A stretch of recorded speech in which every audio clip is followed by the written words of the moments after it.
Alright guys, how you doing? It's Rabea, hope you're all well. So we're going to be building another rig in this video, specifically a stereo rig using a modeler. In my case, I use Quad Cortex. I've been using the Quad Cortex since it came out.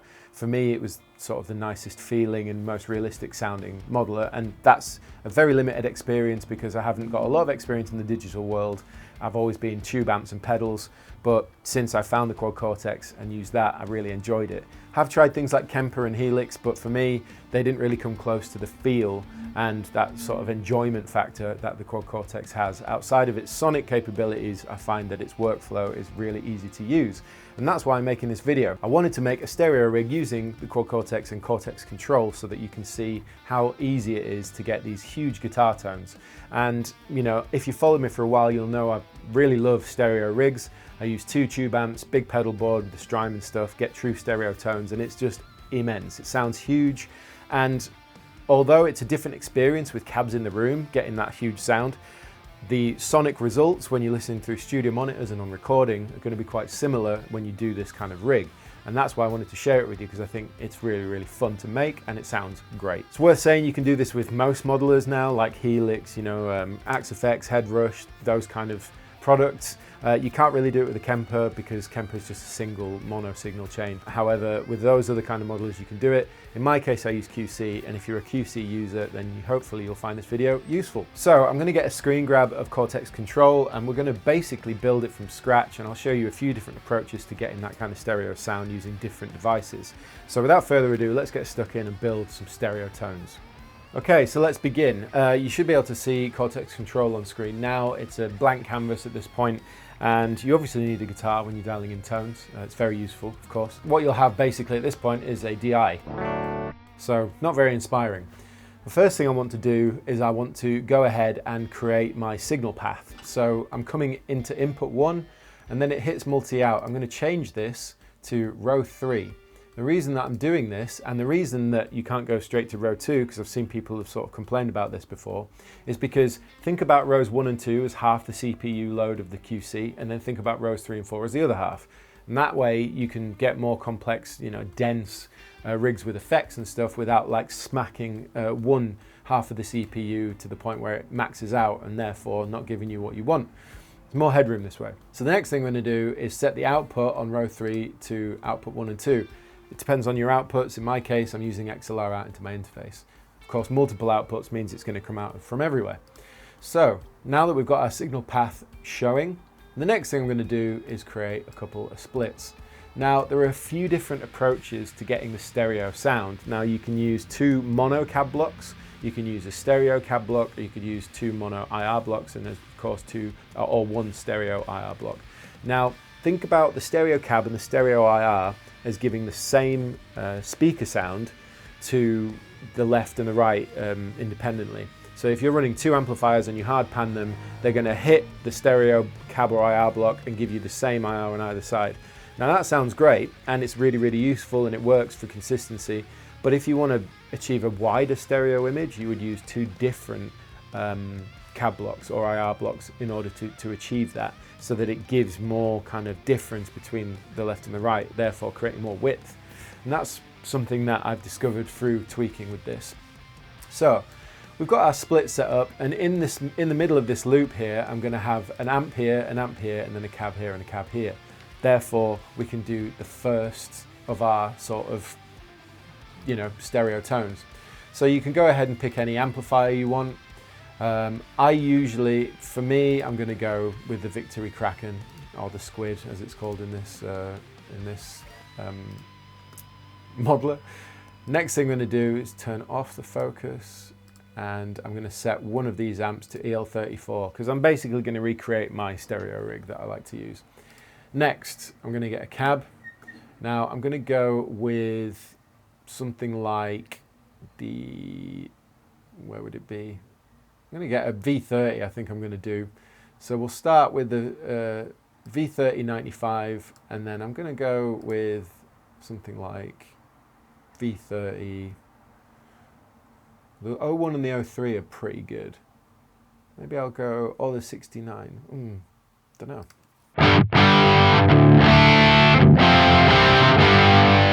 Sounds pretty good. But what I'm going to do now is I'm going to go to my mixer and I'm going to hard pan these.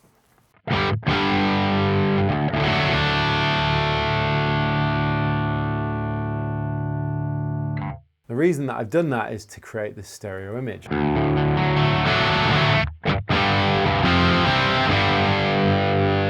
going to check my split is set up, and obviously you can have this in A, B or balance, and basically all that's really doing is deciding how much level you're sending to each split, or balance is just kind of doing the same thing with a balance knob.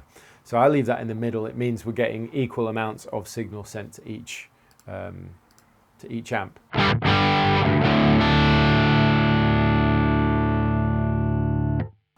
So now that we've done it like that and we've hard panned it, it basically means that we're sending the 6L6 Kraken with the V3095 to the left, and we're sending the EL34 Kraken with the V3001 to the right.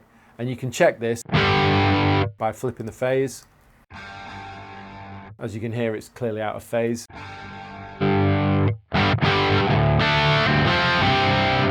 And we can also turn down one side to double check. And if you want to triple check,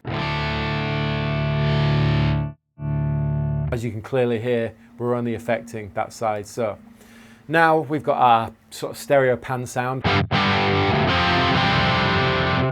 The cool thing is any effects that we put in front of this now are going to hit both amplifiers, which is really, really cool. So I like to have compression, I like to have overdrive and fuzz. And if you want more space, of course, you just move these along so that you can give yourself a little bit more space out of this side. And then something else that you could do before we start going into row 3 for all our time-based effects is maybe add an EQ if you want to do something where you want to EQ the sound before it hits the reverb and delay. But we're not going to do that in this video. The next thing I'm going to do is I'm going to add my reverb and delay. So in this situation, I always put delay first. So I'm going to go ahead and I'm going to do a stereo analog delay. And I'm going to put it in ping pong mode.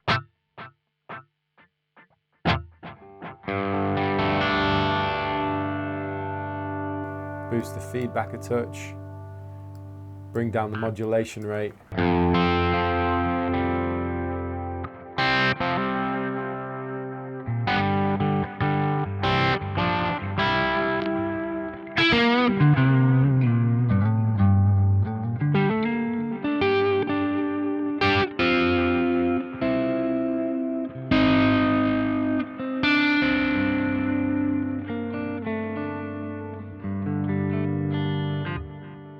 Cool. Next, I'm going to add my reverb. Now, I always like the Plate Lush. I think it's just one of my favorite sounding reverbs in this. It works for the kind of reverb I like. I'm going to bring the high dampening up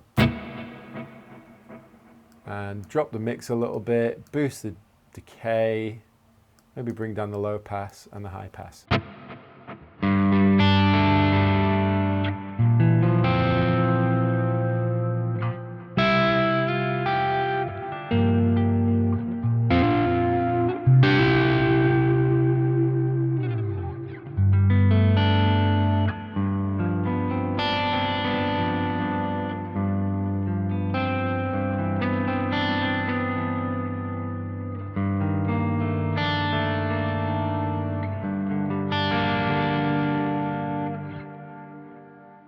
Cool. So that's sounding really good already. Now, something else that we could do is we could change up this to a dual delay. And the reason I'm going to do that is because I might want to get the classic sort of rhythmic thing going on, which is already set up nicely.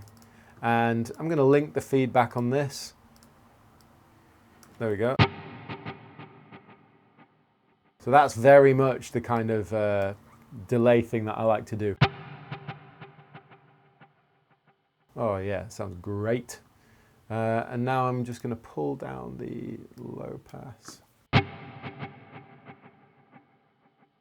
Boost the modulation depth.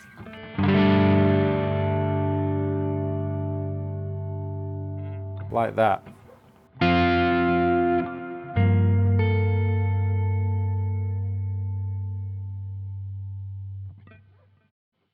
And I'm going to change the Oops.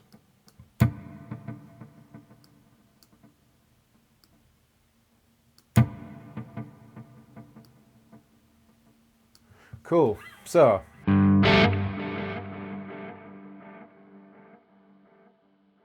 might boost that a bit. And now, of course, the dual delay has loads of parameters that you can really get involved in kind of really fine tweaking this one. However, I just tend to leave it as it is. And if I'm dialing in something very specific, then I might mess with it. But for now, that works for me. The reason that we put reverb after delay is so that we reverberate the repeats of the delay. It gives us more ambience that way. So I really like that. This is very straightforward and it sounds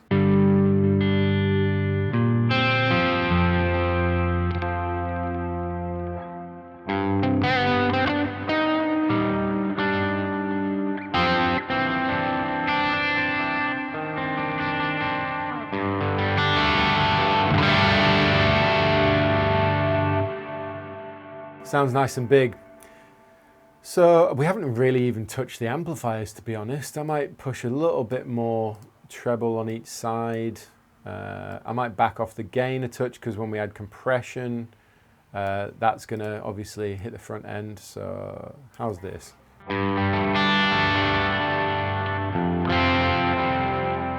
I also like to boost the master.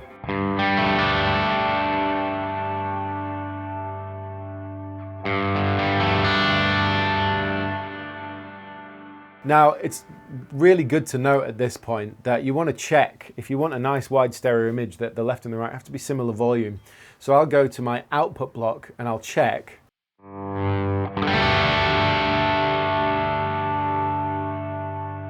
That they're more or less even across the board. I can see that the right might be a little more pokey than the left. Just double check.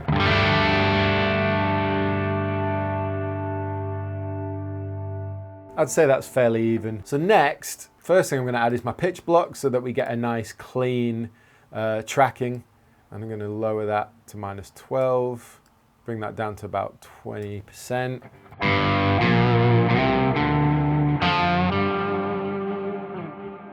Yeah, so that works for me.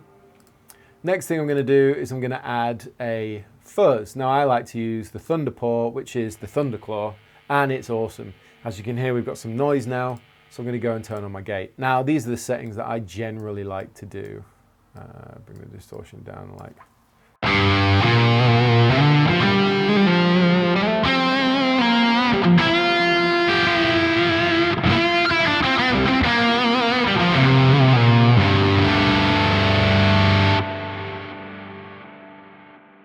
I might get a little bit more and just double check that these mics are right for me.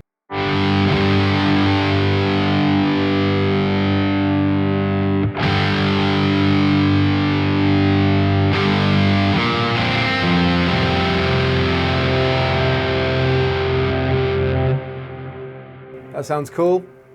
Next, I like to use an overdrive, and we can use the green 808.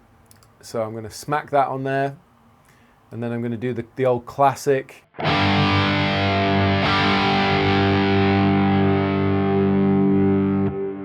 if I turn on that,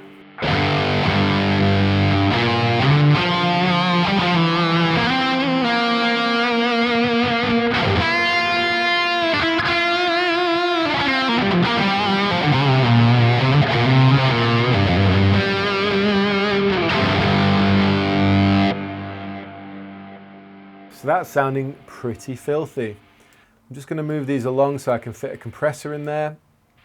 Now, I know we're riding pretty high on the CPU load right now, so there's a couple of things we can do to combat that. The first thing I'm going to do, at least, is turn these off.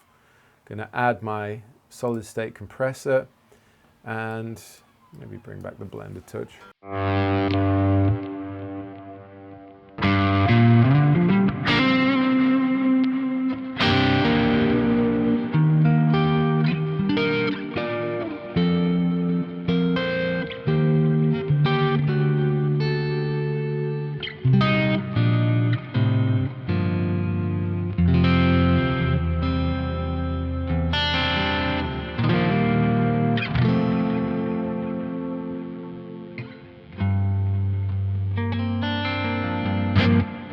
Okay, so that's all working, but as you notice, or some of you may not have noticed, our input gate has gone because we've got too much going on. So what I'm going to have to do at this point, create another loop down here for my cabs, or for my amps even, because I've got more going on along the top than I seem to have going along the bottom. So let's do that now.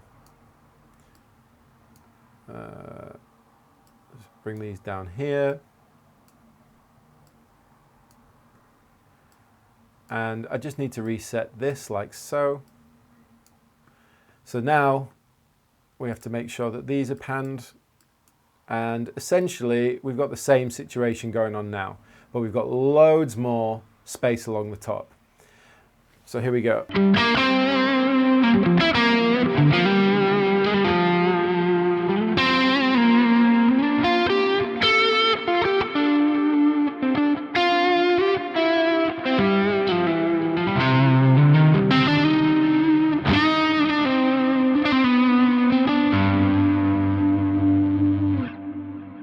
Great.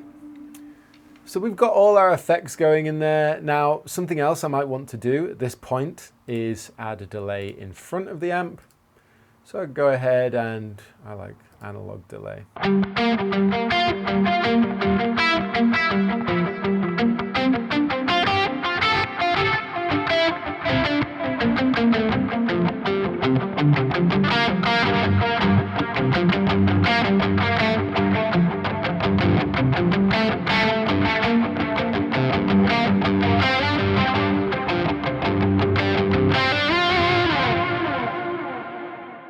Bring that down a bit, boost that.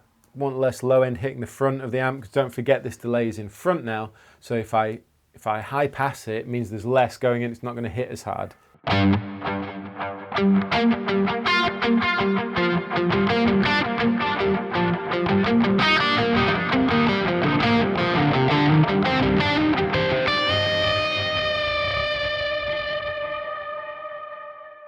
And really, I don't add too much more. I might put, you know, another fuzz.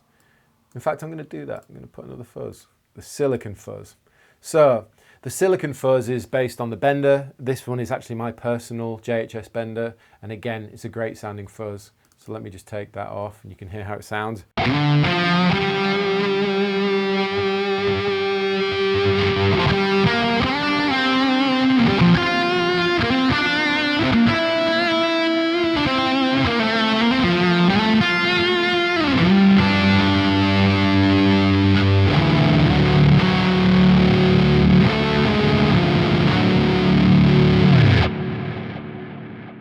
So that sounds colossal. The reason I'm putting both my fuzzes before my overdrive is that the overdrive adds that kind of mid push and it cleans it up a little bit. So if you listen to this,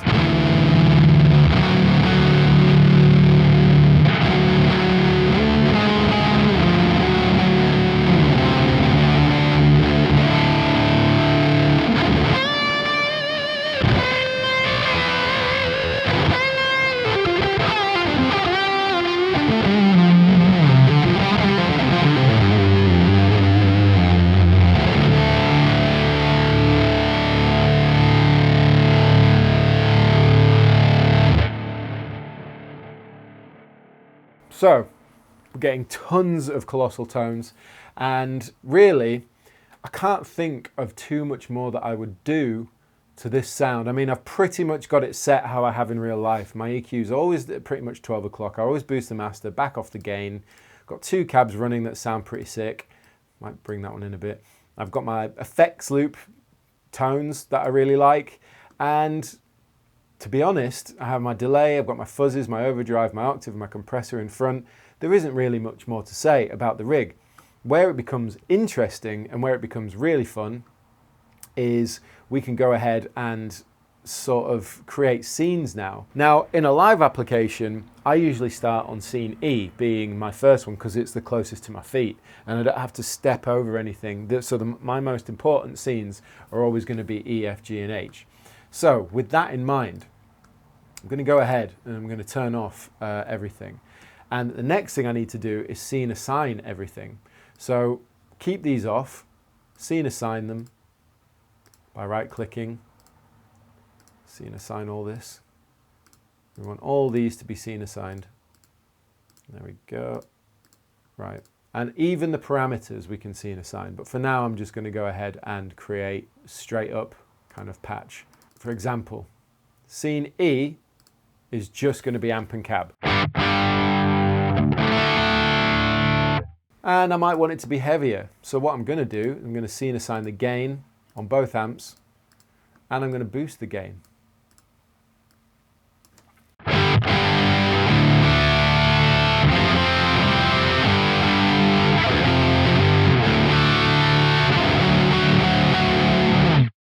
As you can see, if I move scene, you can see everything goes back in terms of the gain. I'm not going to change anything else about it because that's what I like. And if I really wanted to, and it wanted to be a more solid rhythm patch, I could turn on the overdrive. So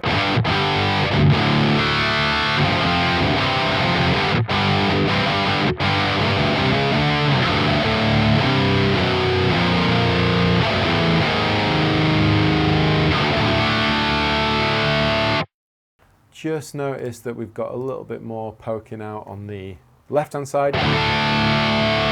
So I'm going to go ahead and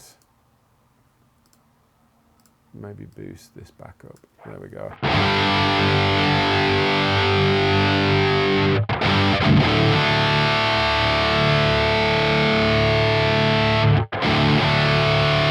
Cool, that's fairly even now. So my first patch is my heavy rhythm,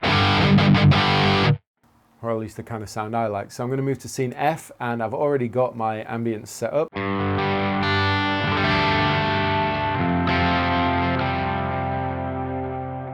So that's my sort of clean sound. So I move between E.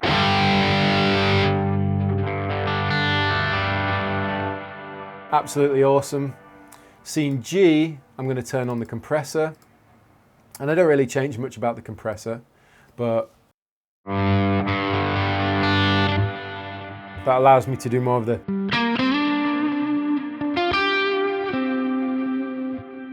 I might boost the gain a touch for these, and because they're already scene assigned, it means on scene G, as I'm adjusting that, it's going to remember it. So I've got my clean, got my compressed,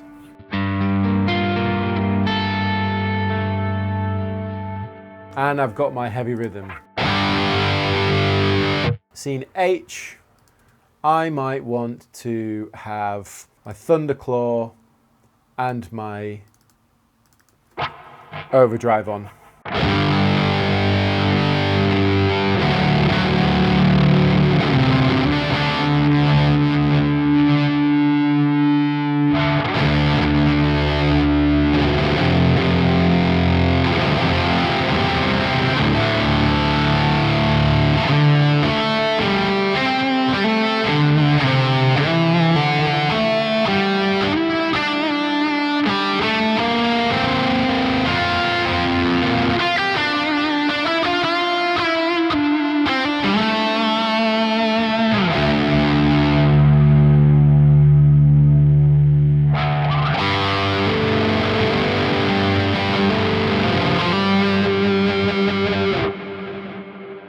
Okay, so then on scene A, I'm going to go ahead and I'm going to do my absolute filth octave.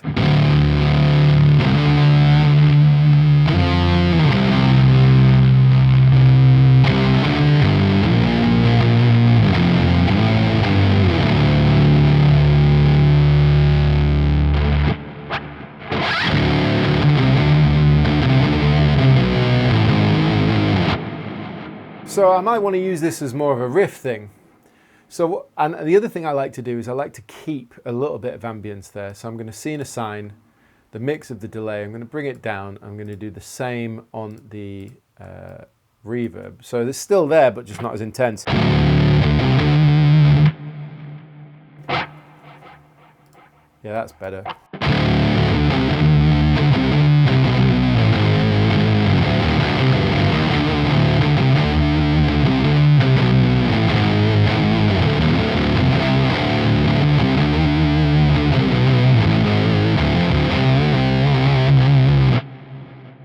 just double check the amount of octave we got. I might take a bit out.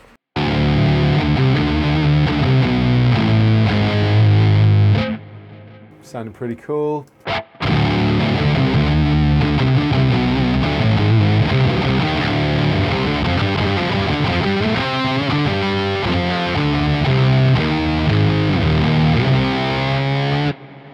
So that's cool.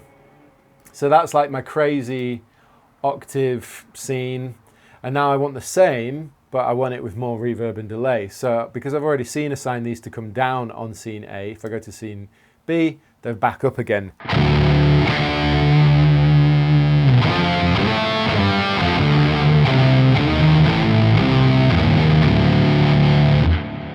That's still quite a lot, so I'm going to bring that down. Let's try that.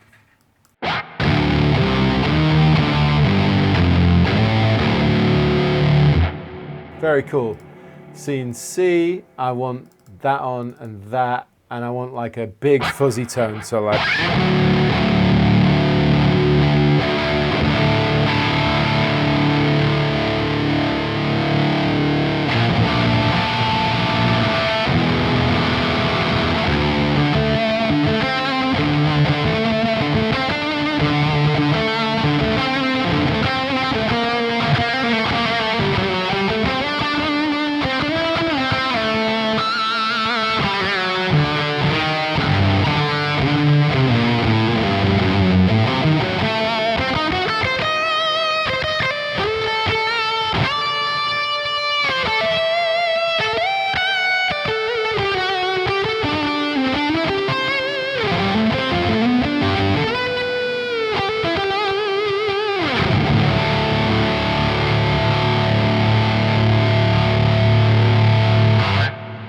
So that's like big boy fuzz territory. And then maybe for the last thing, I might do a very similar vibe, but I might do Thunderclaw with delay in front, and I'm gonna boost the mix of this to halfway, and I'm gonna change the timing so that it's like really fast and it gives me the shoegaze thing.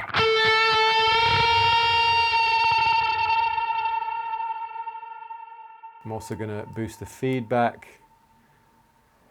like so.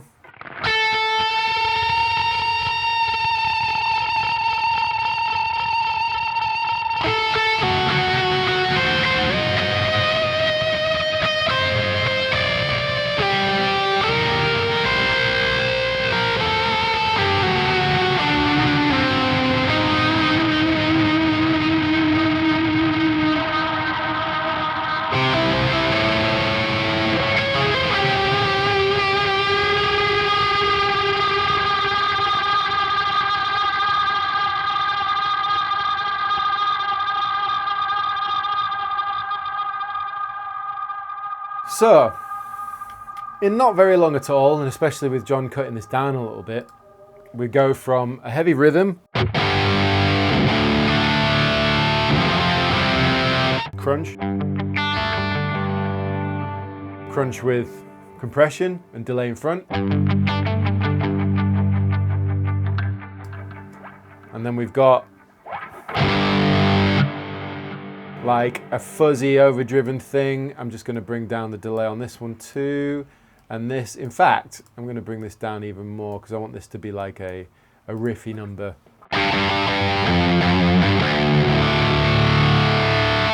And what I'm going to do, in fact, I think this is probably a better move. I'm going to boost the gain. So now it's going to be really filthy.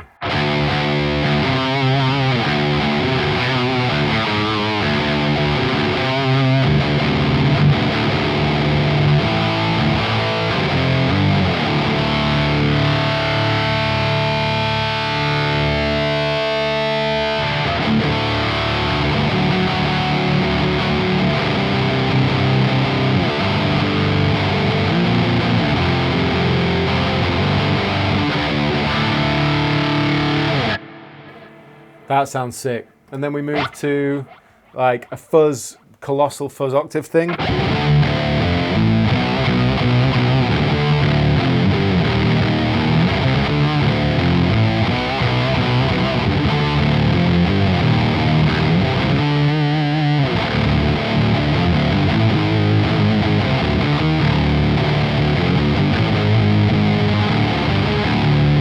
Then we've got like a big colossal version of it.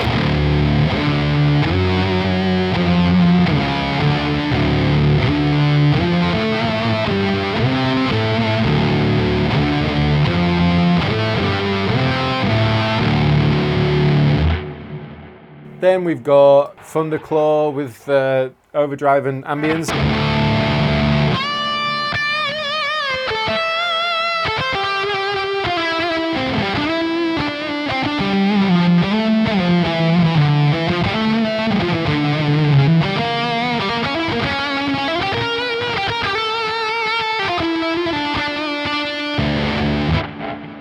And then we've finally got shoegaze vibes.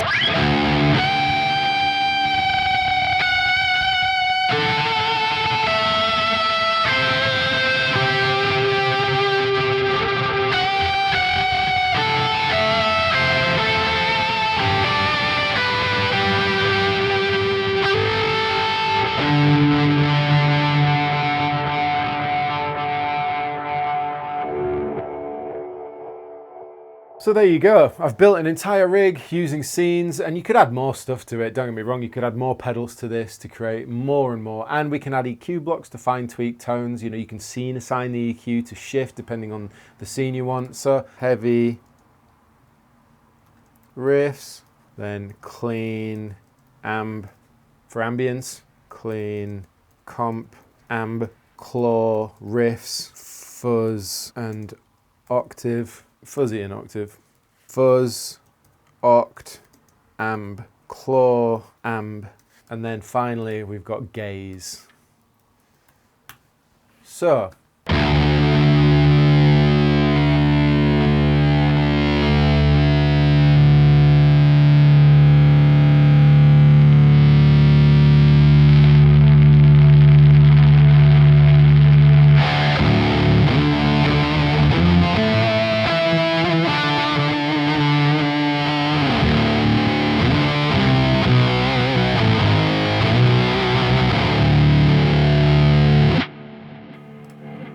okay, and we're going to save this as Rabea stereo rig. I've labeled that preset Rabea stereo rig. I've named all the scenes. They're all programmed in, and it's now available on my profile on the Neural DSP app on the cloud.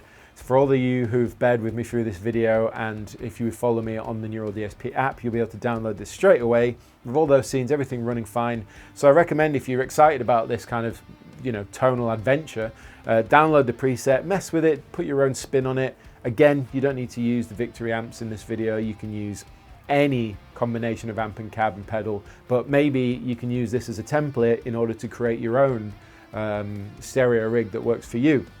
In any case, I hope you've enjoyed this video. I hope it's been useful to you guys. Let me know what you think in the comment section below, again, for more rigs and more ideas in the future, because I think this is quite fun to do.